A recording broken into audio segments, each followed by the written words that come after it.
Hi everyone, welcome back to my channel. Today we're going to be covering how everyone who's not Black is racist.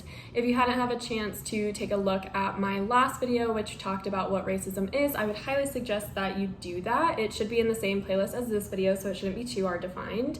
And I also noticed that a lot of people watched, or I would say that twice as many people watched my What is Racism video than my intro video. And so now I'm just worried that everyone was like, what the f*** when I said that everyone is racist.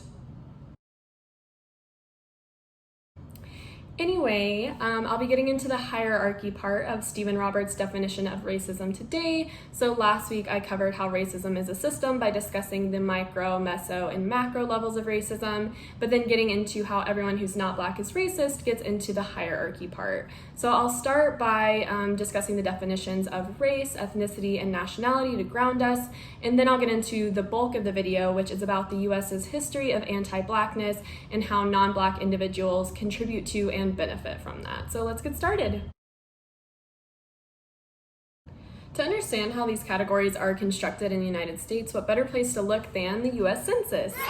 As you can see, there are 5 categories, which are white, Black, Asian or Asian American, Native American, or Native Hawaiian or other Pacific Islander.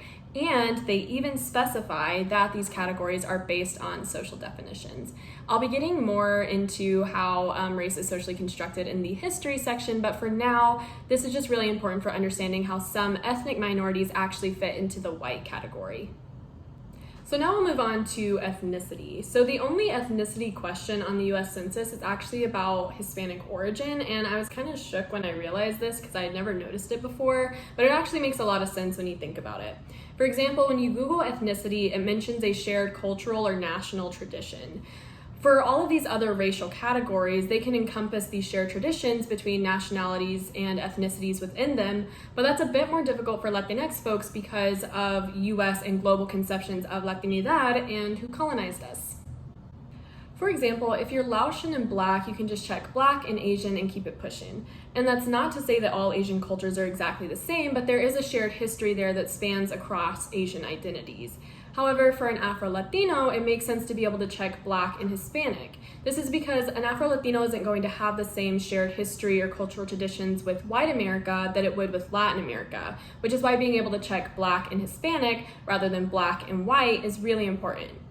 Finally, nationality is important to many people because none of these racial or ethnic categories are a monolith or the same. Within Latinidad, for example, it's really important to folks to be able to identify that they're Mexican, Salvi, Dominican, etc. But are we still all going to get lit to Bad Bunny and Prince Royce in a way that most of white America won't? Absolutely.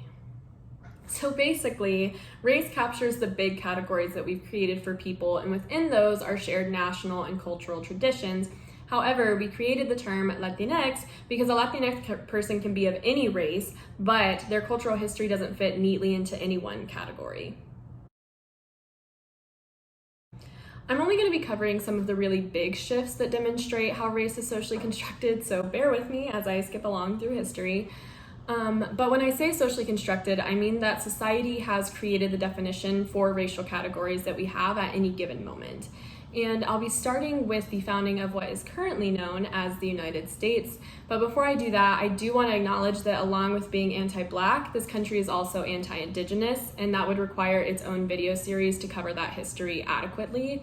So I won't be able to really dive into that in this very, very brief history of racial constructs, but I wanted to acknowledge and apologize for that in advance. I'll be starting at the beginning with slavery, when we wrote into the Constitution that Black people would count as 2/3 of a person when being represented democratically, and that they would otherwise not be afforded basic human rights because they were slaves. From the jump, this nation was anti-Black. Black was bad, white was good. Now I'm gonna skip a few decades, but basically the United States became this safe haven for persecuted minorities across Europe. So once upon arrival here, these immigrants faced stereotypes and prejudices from white Americans. For example, Irish folks were known for being drunk, dirty, and poor, and they, along with other European immigrants like Italians and Jewish folks, were persecuted and subjected to poverty because institutional discrimination against them. For a large part of the 19th century, these groups weren't considered white until they assimilated or joined into white American culture.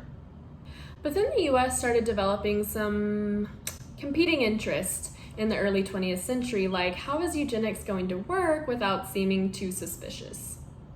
As a refresher, eugenics was a movement where scientists found biological differences between racial and differently abled groups, and they wanted to use this science to control who could reproduce so that we could create the best people. And this went hand in hand with IQ testing. So the solution to making eugenics more palatable was to introduce colorism and social class to determine who was more intelligent, who was more biologically fit, and thus more worthy of white privilege, and frame it as science. Up until the 40s, there was still writing about how eugenics was a valid science, so it worked. People bought in. Mexican Americans at the time are actually really perplexing to scientists, but they're a fantastic case study for the way that definitions of whiteness were shifting at the time. So researchers at the University of Texas, Austin, were funded by the Texas government to study IQ and race to inform education policy decisions. These scientists found that lighter complected Mexicans had a higher IQ than darker complected Mexicans. This was often linked to, obviously, colorism, but also social class.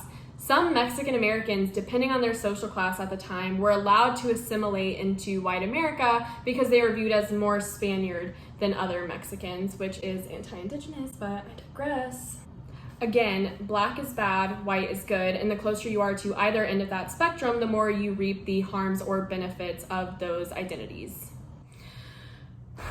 That was a lot, but it is a brief overview of the ways that race has changed over the years. There are obviously more subtle details that I can't get into in a brief video, but the important thing is that you now realize how race is socially constructed.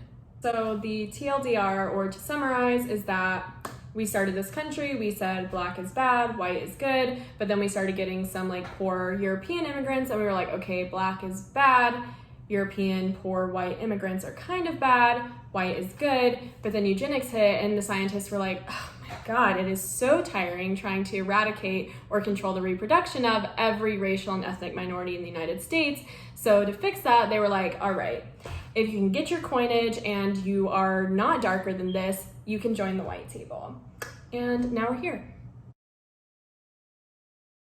Now that you have a history of how race has changed across time and you can see that it's socially constructed, we can get into modern day understandings of race and the consequences that that has for Black individuals. So going back to the US slogan, black is bad, white is good, I wanted to use this popular cultural reference that I've seen everywhere from Facebook to Twitter, which caters to very different demographics, that I think perfectly sums up the way that we as a society know this anti-black spectrum of black bad, white good exists, and we buy into it.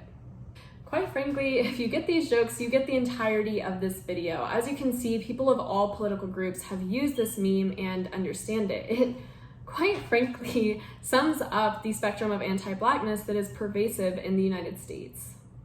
However, now is a good time to get into how xenophobia complicates this image and leads to some of the discriminatory issues that Latinx folks or other people that fall in the middle of this Family Guy card face today.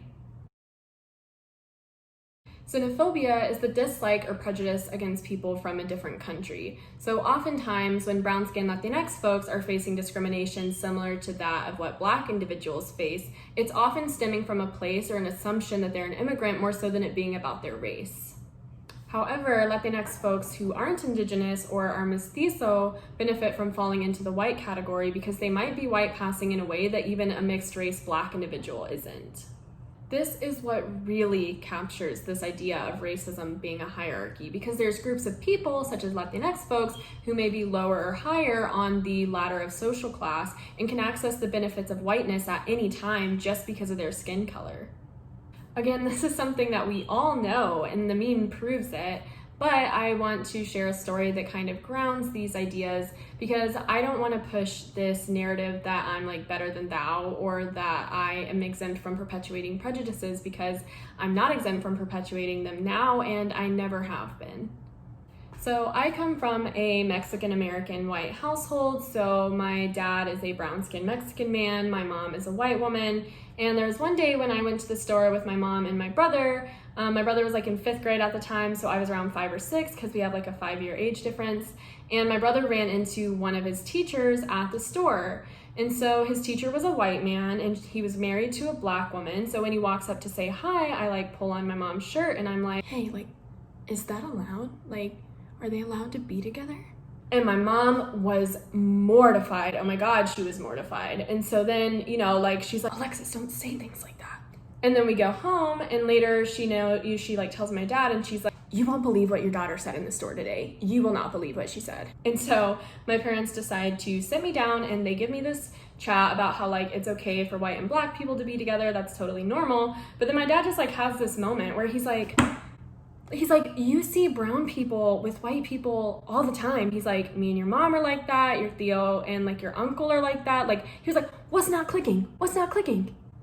But that's because racism and prejudices are a hierarchy. My misunderstanding clearly wasn't malicious, but I was at an age when I understood racial dynamics and racial categories, even the hidden ones. So I knew that brown wasn't the same as black. I knew that brown people could do things that black people couldn't, and I saw how black people were treated every single day. So of course I thought that just because brown and white people could be together, that doesn't mean that black and white people could be together.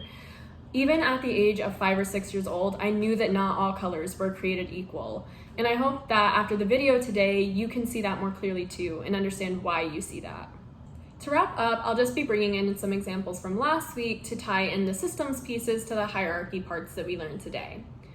Everyone here could own houses during redlining, while everyone here could not, and these people are still facing the consequences today.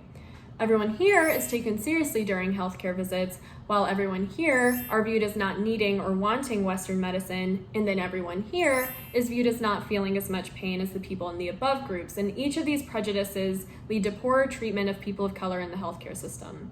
Because this country is built on an anti-black spectrum, there are differing consequences for different groups based on race, ethnicity, and skin color. The way that everyone here is inherently racist is because we benefit from these systems that allow us to get houses while others can't, or allow us to have adequate health care while others do not, and overall just allow us to have less barriers in life to access things than black individuals.